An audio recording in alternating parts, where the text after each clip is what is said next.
Morning, and thank you for joining us. I'd like to begin this briefing where the President left off his remarks on Monday afternoon. As he said, we are in a life and death race against the virus. We are facing an accelerating threat.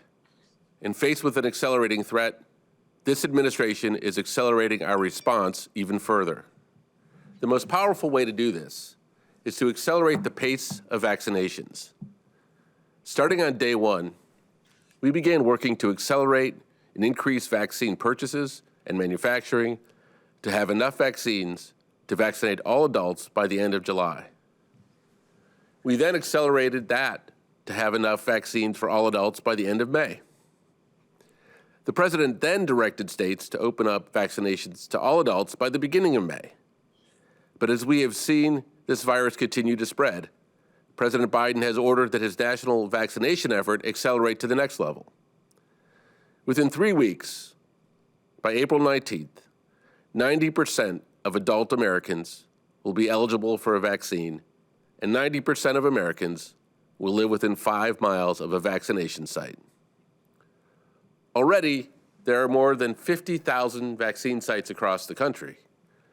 Within 3 weeks, there will be about 70,000 locations, as we nearly double the number of pharmacies that are vaccinating Americans.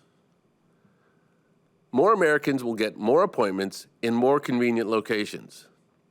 The President also committed to opening at least 12 more federally run mass vaccination sites. And today, we're announcing 3 new sites that will open next week, in addition to the 2 we announced on Monday in St. Louis, Missouri, and Gary, Indiana. The first is in Memphis, Tennessee, at the Pipkin Building at the Liberty Bowl Memorial Stadium. The second is in Milwaukee, Wisconsin, at the Wisconsin Center, and the third is in Greenbelt, Maryland, at the Greenbelt Metro Station. Each of these sites is the first federally run mass vaccination site in its respective state, and each is capable of administering 3,000 vaccinations a day. I can also report that previously announced sites in Massachusetts, New Jersey, Virginia, and Washington are now all open and fully operational. In total, we've opened 25 mass vaccination sites, which have a combined capacity to administer over 95,000 shots per day. These sites are run by the federal government in close partnership with state and local officials, and they're part of our work to equitably distribute vaccines and reach communities that have been hurt the most by the pandemic. Through these mass vaccination sites, we've administered more than 2 million shots in some of America's most at-risk and underserved communities. More than 60% have been administered to racial minorities. All of these efforts are on behalf of one thing: saving lives. We need to keep case numbers down so we can save lives and give people the chance to get vaccinated in April, May, and June, so we can enter the summer on the strongest footing possible. Now, in the weeks ahead that it will take to get everyone vaccinated, for all of this effort, we need a simple thing of every governor, mayor, and local leader, and that is to heed what the President is asking in return, simply to maintain or to reinstate mask mandates. And we need every American to do their part. Together, we can win this race and save lives. If we're acting on our own, we will lose even more people. If we're acting together, we can defeat this. And with that, I'm going to turn it over to Dr. Walensky and then to Dr. Fauci for some important updates from them. Thank you so much, Andy. I'm glad to be back with all of you today. As per usual, I will begin with an overview of the state of the pandemic. CDC's most recent data show that the 7-day average of new cases is slightly less than 62,000 cases per day. We continue to see an increase, and this is almost a 12% increase from the 7-day period prior. Hospitalizations also continue to increase. The most recent 7-day average, about 4,900 admissions per day, is up from 4,600 admissions per day in the prior 7-day period. And the 7-day average of deaths remains slightly above 900 deaths per day. As I said on Monday, this is a critical moment in our fight against the pandemic. As we see increases in cases, we can't afford to let our guard down. We are so close. so very close to getting back to the everyday activities we all miss so much. But no, we're not quite there yet. We need to keep taking the mitigation measures like wearing a mask and social distancing as we continue to get more and more Americans vaccinated every single day. Since early in the pandemic, COVID-19 has disproportionately affected certain groups in the United States, particularly Blacks, Hispanic and Latino, and Native American communities. In mid-February, CDC released its estimates of life expectancy in the United States in the first 6 months of 2020, which showed a profound impact on communities of color, with a drop in life expectancy of 2.7 years among non-Hispanic Blacks and 1.9 years among Hispanics, historic and tragic declines in these populations. Today, CDC is releasing an MMWR that provides additional detail on provisional mortality in the United States for all of 2020, with a focus on deaths associated with COVID-19. In 2020, about 3.3 million deaths occurred in the United States overall. This represents a 16% increase in deaths from 2019. COVID ranked as the third leading cause of underlying cause of death after heart disease and cancer, with approximately 378,000 COVID-19 deaths, accounting for roughly 11% of all deaths in the United States in 2020. COVID-19 deaths were highest for older adults and males, and were higher, as we previously saw, among American Indian and Alaskan Natives, Hispanics, non-Hispanic Blacks, and non-Hispanic Native Hawaiian and Pacific Islander persons compared to non-Hispanic whites. In fact, among nearly all of these ethnic and racial minority groups, the COVID-19 related deaths were more than double the death rate of non-Hispanic white persons. Sadly, based on the current state of the pandemic, these impacts have remained in 2021, where we continue to see that communities of color account for an outsized portion of these deaths. The data should serve again as a catalyst for each of us continue to do our part to drive down cases and reduce the spread of COVID-19 and get people vaccinated as quickly as possible. I know this is not easy, and so many of us are frustrated with the disruption this pandemic has had on our everyday lives, but we can do this as a nation working together. There is reason to be hopeful because we now know so much more about this virus, how to stop its spread, and we now have 3 historic, safe, and effective vaccines that we didn't have just 4 months ago. And we are distributing billions of dollars into communities disproportionately affected to help mount the most aggressive, equitable vaccination campaign of modern times. Millions more people are getting vaccinated every single day. This week, we will cross the 100 million people who have received at least 1 dose of the COVID-19 vaccine in the United States, a remarkable feat in such a short period of time. Further, over 70% of people over age 65, our most vulnerable group, have received at least 1 vaccine dose. I'm proud that CDC stands with others leading the way to scale up our national vaccine effort as quickly as possible. As the President mentioned on Monday afternoon, we are working quickly to expand our federal retail pharmacy program from about 17,000 to 40,000 stores in communities across this nation to help everyone have ready access to vaccines. With this expansion and additional efforts in partnership with FEMA and states across the country, we will be able to reach the administration's goal of making sure that 90% of Americans will be within 5 miles of a vaccination site by April 19th. And we recognize that 5 miles is still too far for many Americans. And that is why we are activating resources such as mobile units and clinics to those communities where this is the case to ensure they can get access to vaccinations. CDC is also excited to partner with the Administration for Community Living to support their efforts to get older at-risk adults and those with disabilities vaccinated. This is helping to provide critical access to COVID-19 vaccines to these individuals.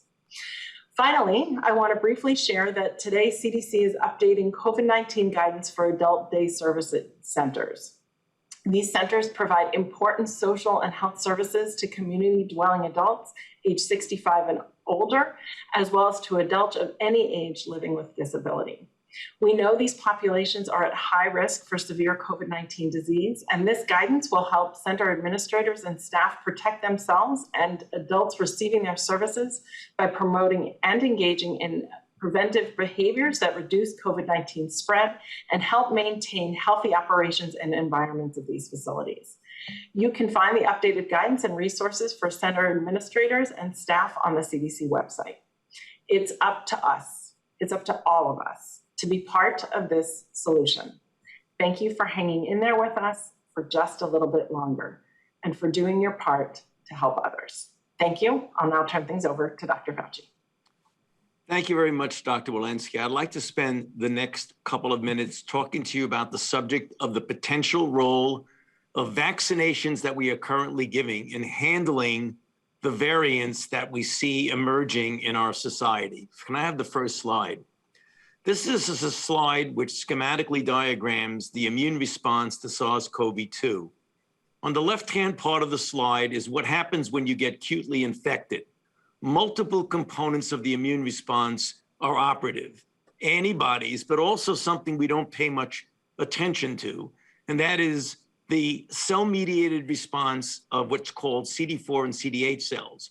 On the right-hand part of the slide is what happens when you recover, which is the state you try to mimic when you vaccinate an individual. In other words, you want to induce immune memory in the form of antibodies, CD4 and CD8 positive T cells, or what we call cell-mediated immunity, as well as memory B cells. Next slide. So what I want to talk about in the next 2 minutes or 3 minutes is that the immune protection against COVID-19 variants, which is of obvious concern to us, when you are vaccinated against a wild-type viral strain, namely the common virus in society, there are two potential mechanisms that protect you against variants. One, a high titer of antibody that, although it's specific against the wild-type strain, it is high enough that there's a spillover effect against the variant. And the second, which I'd like to emphasize right now, is the T cell response that, although it's specific against the wild-type strain, there's a considerable degree of cross-reactivity against a range of variants, which is characteristic of T cells. This slide here shows the high level of antibody against a prime and a boost of the Pfizer vaccine. The point I was making a moment ago is that that level is so high that even when you diminish it by multifold, which is the case with the variant, you still have a good degree of protection. Next slide. But the other thing that we want to concentrate on is that now we're learning more and more that these CD4 and CD8 cells are very important in that they cross-react against certain viral variants, and they last for a long time. Next slide. This slide is in individuals who are actually infected, showing that immune memory response lasts for several months, but it also includes, besides antibody, what I mentioned, the very important T cells, which can help against the variants. Next slide. When you look at vaccinated individuals, as shown on this slide, you get T cell memory response again against the variants, not only against the virus to which you were vaccinated against, but as shown in this report, against a number of variants. Next slide. And finally, in a paper that came out just yesterday, it was shown very clearly that in individuals who recover from infection, if you look at their CD4 and CD8 positive T cells, they recognize virtually all of the variants of concern. So on the final slide, next slide, getting back to what I said in the beginning, we are seeing now immune protection against COVID-19 variants when individuals are vaccinated against the wild-type strain on two mechanisms: the antibody response that has a spillover effect, as well as the cross-reactivity. The bottom line message to everyone is why it's so important to get vaccinated. because vaccination is not only going to protect us against the wild type, but it has the potential to a greater or lesser degree to also protect against a range of variants. So when vaccination becomes available, get vaccinated. Back to you, Andy. Thank you. That's great news. All right, let's take questions. First question will go to Tamara Keith at NPR. Thank you. Thank you so much for taking my question. What we're wondering about at NPR today is whether there might at some point, and I don't know that this point is yet, but whether at some point there might be a shift in the allocation of vaccine doses based on demand rather than simply on population size. If there are, pockets of the country where demand is a little bit more slack, and there are other areas where there's a lot of demand and not enough supply, whether there might be a calibration that you guys are now starting to consider. That's a great question, Tamara. And without signaling anything specific, I want to answer that question at a high level. I think you're exactly right. We're going to go through stages as we vaccinate higher and higher portions of populations where it will make sense for us to continue to watch where vaccines are needed, how vaccines are distributed, the best way to reach more people. And we will be in a situation, unlike one we're familiar with from the last couple of months, where we have an abundance of vaccines. So I might not think of it as much as shifting, as much as I might think of making sure that we're putting enough vaccines in all the places that they're needed, including doctors' offices, including regions, including places that might have been inefficient to do at the beginning while we had a surplus. So it is absolutely how you should be thinking about our approach going forward. Next question. Stephanie Baker, Bloomberg. Thank you. Yes, this is a question for Dr. Fauci. Can you explain why you decided to issue a public statement questioning the AstraZeneca interim results? And do you think that their updated results will enable them to secure emergency use authorization? Because I think many countries around the world that are relying on the AstraZeneca vaccine will be taking their lead from the FDA, even if Astra doses are not used in the US. And then just another quick question. When do you expect the UK variant to become the dominant variant in the US? Thank you. Well, with regard to, to your first question, I believe you're referring to the NIH statement that followed the letter that was sent by the DSMB to AZ, as well as with a copy to me. I did not have a statement questioning their data at all. I urged them to make sure that their data was up to date in the sense that the DSMB had written to them a rather harsh note saying they did not believe that the data that was in their press conference was the most recent updated data. The only statement that we made in our release was to encourage them to work closely with the DSMB to make sure that the data that they put into their press release is the most update and accurate data. So I didn't question their data at all.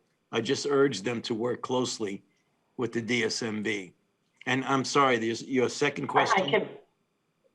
I think the second question was related to variants, and I can just sort of fill you in. B117, we know from our most recent data, is about 26% of circulating virus right now.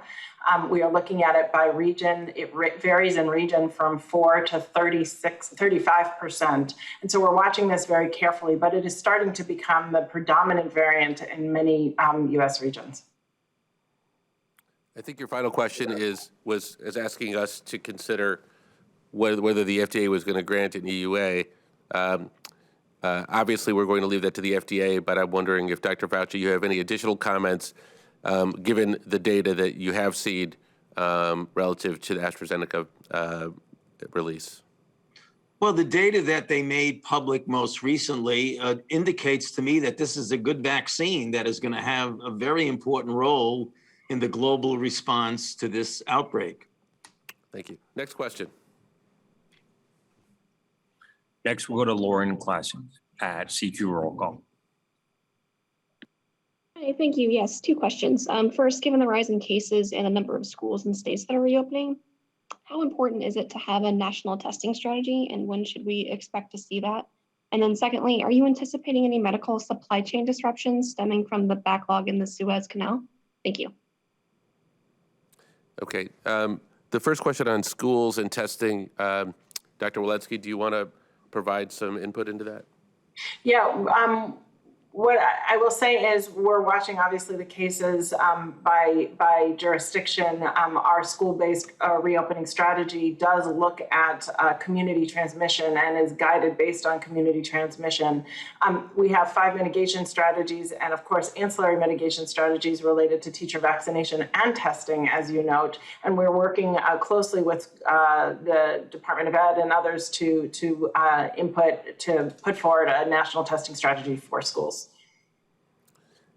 In terms of your question about medical supplies in the Suez Canal, we'll get back to you if we hear differently, but none that I'm aware of, and we didn't have to send people over to dig the ship out, so we were able to keep them focused on getting people vaccinated. Let's go to the next question. By the way, let me just add one thing about the schools and the testing before I forget. I should remind everybody that last week we announced $10 billion in new testing dedicated directly to schools. So we now have the resources, thanks to the Congress and the bill signed by the President, to be able to vaccinate children on a weekly basis across the country. So that testing capability is there. The testing resource centers are developed and available, and the testing is quite there. So in addition to what Dr. Walensky said. Next question. Sharon Lafreniere, New York Times. Thank you for taking my question. I wanted to follow up with Dr. Fauci. What do you think, Dr. Fauci, about the decision yesterday by the German regulators to restrict the use of AstraZeneca's vaccine in people under 30 because of a rise in the number of cases of unusual blood clots? I think it's sinus vein thrombosis. Does that give you fresh concern or no? Well, I only have to go back to the European Medicines Agency, the EMA, which again have made the statement that is their opinion that the clotting issues that were seen with the AZ, the frequency of that was no more than in the general population not associated with vaccines.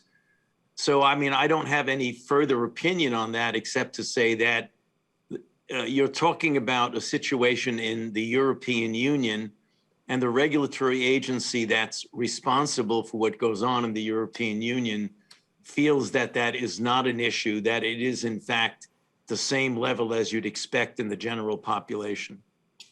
And let me just pile on to assure the public of the following. The FDA will conduct a completely thorough analysis of the application that's submitted and all the data from AstraZeneca. And Dr. Fauci, as he always does, will help the public interpret whatever comes out of the FDA when they review that data. So people should be very assured that we have the best regulatory bodies who study these matters in the world. We'll be looking at this data, and the best scientists in the world will help people understand whatever comes out of that. So I think we should wait until we see what happens with that process before anybody jumps to conclusions. Next question. Jeremy Diamond, CNN.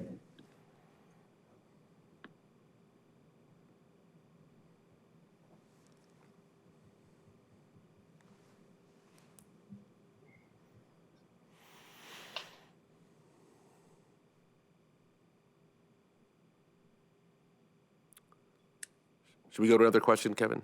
We'll go to another question. It wasn't letting me unmute, but it just did. Can you hear me? Yes, Jeremy. Okay, thank you. Two questions. First of all, you said that you expected the B117 variant to be dominant in the US by the end of March, early April. Is it now the dominant strain, and how much of the increase in cases do you attribute to that variant? And then secondly, we've heard a lot from you about the importance of governors keeping or reinstating mask mandates, but several of the states experiencing the worst surges haven't done away with their mask mandates. Instead, it's been loosening of other restrictions like indoor dining and gatherings. So my question is, what are you telling states about which restrictions they should be implementing? And why haven't you published uniform gating criteria to lay out a roadmap that states should be following? Thank you. Right. Dr. Walensky, do you want to take those? As I mentioned earlier, we now have B117 as 26% of the circulating variant across the United States, and it is the predominant strain in at least 5 regions of the United States. So we're starting to see it creep up. We do know it's more transmissible, somewhere between 50 and 70% more transmissible than the wild type strain. So to the extent that people are not practicing the standard mitigation strategies, we do think that more infections will result because of B117. We believe that the current mitigation strategies of masking and distancing would work just as well against the wild type strain as they do the B117 strain. I think we've been pretty clear with regard to our guidance and strategies and setting specific strategies as to how people can remain safe in these settings. And we continue to articulate in these practice conferences and others the importance of masking, distancing, not traveling, and decreasing crowds. Yeah, let me just reiterate. I think 3 times a week for the last 10 weeks, Dr. Walensky has made the same points over and over and over again, because repetition is good and it's important. People want to know that they're getting consistent answers. And consistently, 3 times a week for 10 weeks, Dr. Walensky has said, wear a mask, avoid crowds, socially distance, and don't travel unless it's absolutely essential. 3 times a week for 10 weeks. We repeat that in all our conversations with governors. We repeat that in all our conversations with local officials, and we're not the only ones saying it. Public health officials from departments and agencies across the country make the same points, so that people who are in violation of that are choosing to do that. They're not confused about where we stand. And to your point, Jeremy, that's not the only factor that drives case growth. And even where there are mandates, not everyone complies by them. But where the variants are at any given time is obviously also another important factor. Next question. We're going to squeeze one more question in. We'll go to Sikan Akpan at New York Public Radio. Hi, thank you for taking my question. So New York health officials continue to voice concerns about the B1526 variant. Early studies suggest this variant was first detected last November, and it now represents a large proportion of cases in New York City and New Jersey, namely in counties undergoing surges. Yet the CDC still classifies B1526 as a variant of interest rather than a variant of concern. I'm wondering what additional evidence is needed before B1526 is classified as a variant of concern. Does the CDC plan to release state-by-state case numbers on the New York variant rather than just a rough proportion? And what's the national tally of B1526 cases so far? Thank you for that question. I'm going to have to get back to you on the details on the national tally. What I will say is that there is an interagency group that looks at these variants and classifies them, and it is that interagency group CDC is a part of that is actually looking at exactly this question right now. Thank you. Thank you all. I want to just take the opportunity for us to wish everyone on the call a happy holiday season and a safe holiday season. Thank you very much.